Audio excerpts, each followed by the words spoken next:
नमस्कार मित्रों, दोस्तों, बहनों और भाइयों। ये मेरा सबसे पहला वीडियो है और मैं एक माइथोलॉजी राइटर, लेखक, रिसर्चर हूँ। और मैं विगत 15 सालों से इस इंडस्ट्रीज़ में काम कर रहा हूँ। कई टीवी शोज़ मैंने लिखे हैं, जैसे कि कहानी चंद्रकांता की, उसमें स्क्रीन प्ले था अपना। उसके बाद मैंने एक मूवी भी की थी, बलविंदर सिंह फेमस हो गया। उसके बाद कई क्राइम शोज़ लिखने के बाद फाइनली जो है भाग्य मुझे माइथोलॉजी शोज़ की ओर ले आया। फिर मैंने परशुराम, तिरुपति बालाजी, राहु केतु, माता सरस्वती, और अभी मेरा एक शो आ रहा है जिस शो का नाम है गौ माता कामधेनु। ये स्टार भारत में आ रहा है और ये शो जो है स्वर्गीय श्री रामानंद सागर जी के पुत्र शिव सागर जी ने बनाया है।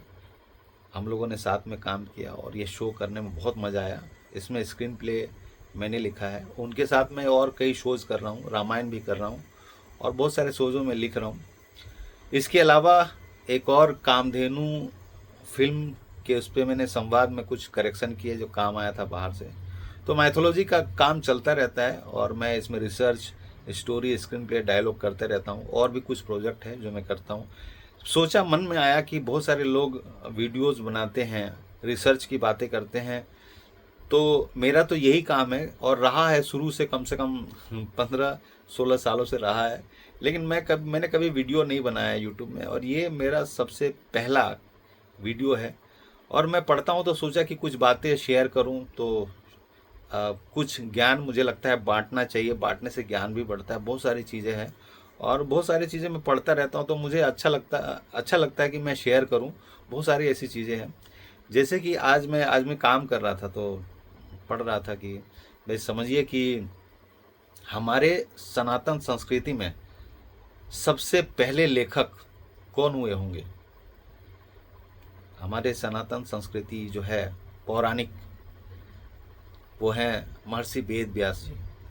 वो एक भगवान के अवतार ही माने जाते हैं और उनका जन्म लेने का समझिए मूल उद्देश्य यही रहा है कि भगवान की सारी लीलाओं को जो समेटे, जो लिखे, जो संकलित करे, उसके लिए भी एक लेखक की ज़रूरत थी। उसके लिए भी भगवान ने अवतार लिया और महर्षि वेद व्यास जी का जन्म हुआ। जब महर्षि वेद व्यास जी ने महाभारत, वेद पुराण, ये सब बहुत सारी चीज़ें लिख चुके थे वे, लेकिन फिर भी उनका मन बड़ा अशांत रहता था। पता नहीं, उनको लगता था कुछ तो अधूरा है। तो एक दिन वो सरस्वती नदी में स्नान करने गए और जब उन्होंने स्नान करके जैसे ही ऊपर उठे तो उनको अचानक से कलयुग के दुष्परिणाम दिखने लगे बहुत सारे। तो उनका मन अशांत हो गया कि मुझे ऐसे क्यों दिखाई दे रहा है पूरा ये सब कुछ। तब नारद जी वहाँ आते हैं और नारद जी उनसे कहते हैं कि महर्षि वेद व्यास जी ने, आपने महाभारत लिखा, वेदों को खंडित किया, वेदों को 4 भागों में बनाए, कई पुराण लिखे, बहुत सारी चीज़ें लिखी, लेकिन आपने एक चीज़ें नहीं लिखी है। वो परम भगवान के ऊपर जो उनकी लीलाएं हैं, उनकी जो परम भक्ति की लीलाएं हैं कृष्ण की, उसको आपने छोड़ दिया है। अगर वो आप लिख लेते तो सिर्फ उसके सुनने भर से ही ना इंसान को, मनुष्यों को मुक्ति मिल जाती। उसका ये प्रभाव है।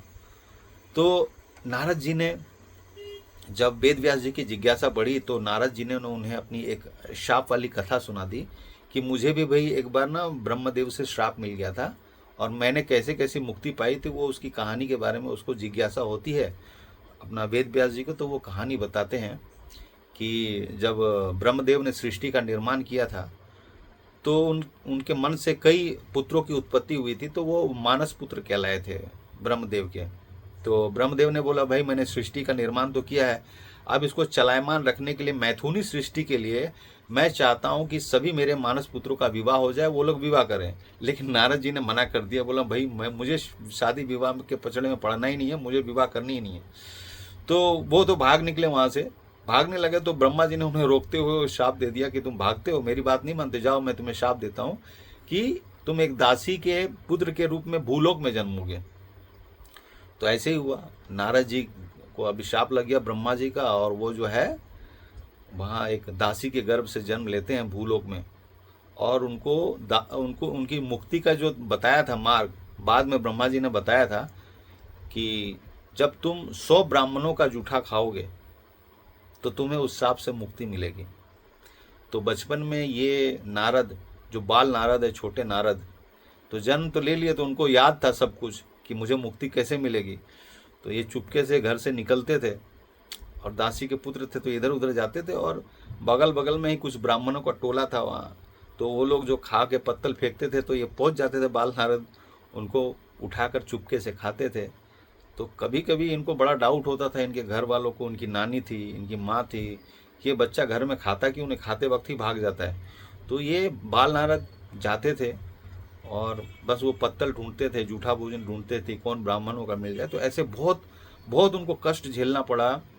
फिर उन्होंने, जब उनको मुक्ति का भी नहीं मिल रहा था, बहुत सारे अड़चने आने लगी, तब वो ऋषि मुनियों की संगति में आए जो हरि की कथाएं सुनाया करते थे। तो उनको किसी ने बताया कि हरि की कथा सुनो, तुम्हें श्राप से मुक्ति मिलेगी।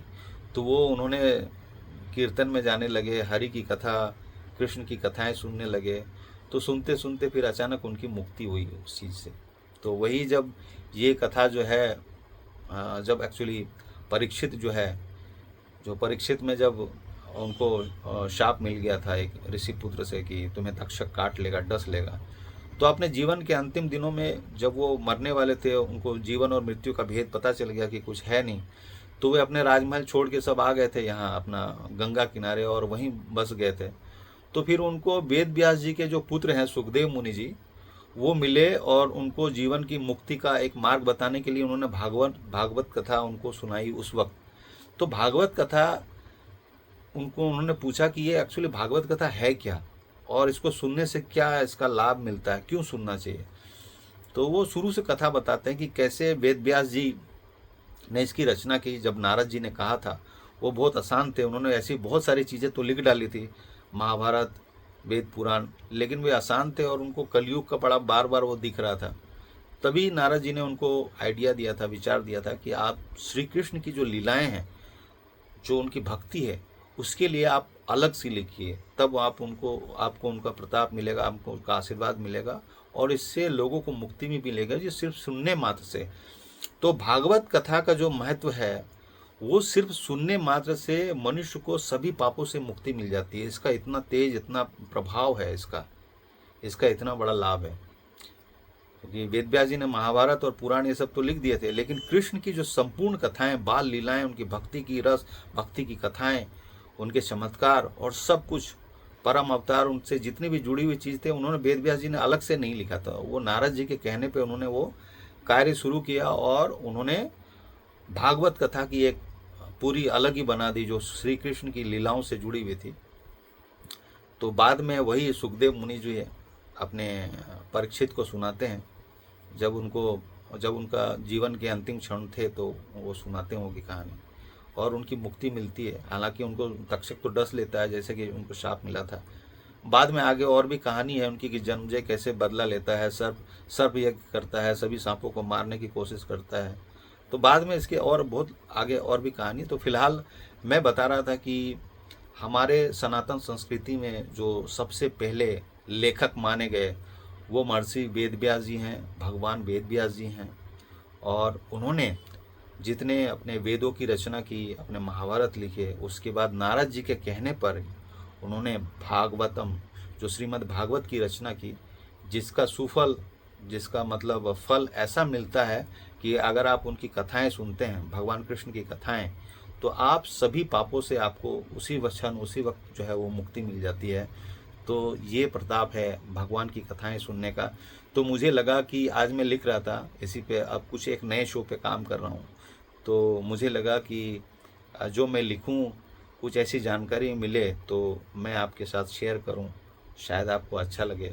तो ये मेरा आज पहला वीडियो है जो मैंने बनाया है, और मैं कुछ एडिट वगैरह नहीं करता हूं, कुछ मेरा ऐसा नहीं है कि मैं कैमरा सेटअप लेके बैठा हूं या पॉडकास्ट करता हूं। ये मेरा कक्ष है, मेरा रूम है, जहां किताबें भरी हुई है, और मैं यहाँ लिखता पढ़ता रहता हूँ। चारों तरफ किताब ही किताब है, और नीचे ऊपर आगे पीछे भी किताब ही है, जो पूरी माइथोलॉजी की बुक है, और मैं पढ़ता रहता हूँ।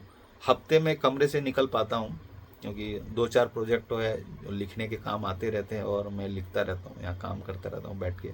मज़ा आता है, वैसे इस काम में बहुत मज़ा ये भी आता है कि इससे दो चीज़ें, एक तो पैसे मिल जाते हैं, दूसरा भगवानों के बारे में पढ़ने का इतना अवसर मिलता है, इतना मौका मिलता है, इतनी कहानियां हैं भगवानों के बारे में, तो उसका पुण्य भी मिलता रहता है। तो मैं सोचता हूँ कि जो चीज़ें पढ़ूँ, अगर उसका कुछ अच्छा प्रभाव है, अच्छी चीज़ें हैं, तो उसको शेयर कर दूँ। तो मैंने आज ये पहला वीडियो इसीलिए बनाया अपने दर्शकों के लिए, भाइयों के लिए, बहनों के लिए, कि अगर इसमें कुछ जानकारी मिलती है तो मैं जो ज़रूर से ज़रूर शेयर करूँगा और बताऊँगा कि इस तरह का है। तो ये मेरा वीडियो कैसा लगा आप लोग ज़रूर बताइएगा। मैं कुछ कहानियाँ आगे और बताता रहूँगा, बहुत सारी चीज़ें हैं बताने के लिए, सुनने के लिए। तो आप लोग से भी सुनूँगा अपने कमेंट्स में, और अपनी भी चीज़ें मैं बताता रहूँगा। तो तब तक के लिए धन्यवाद। Thank you.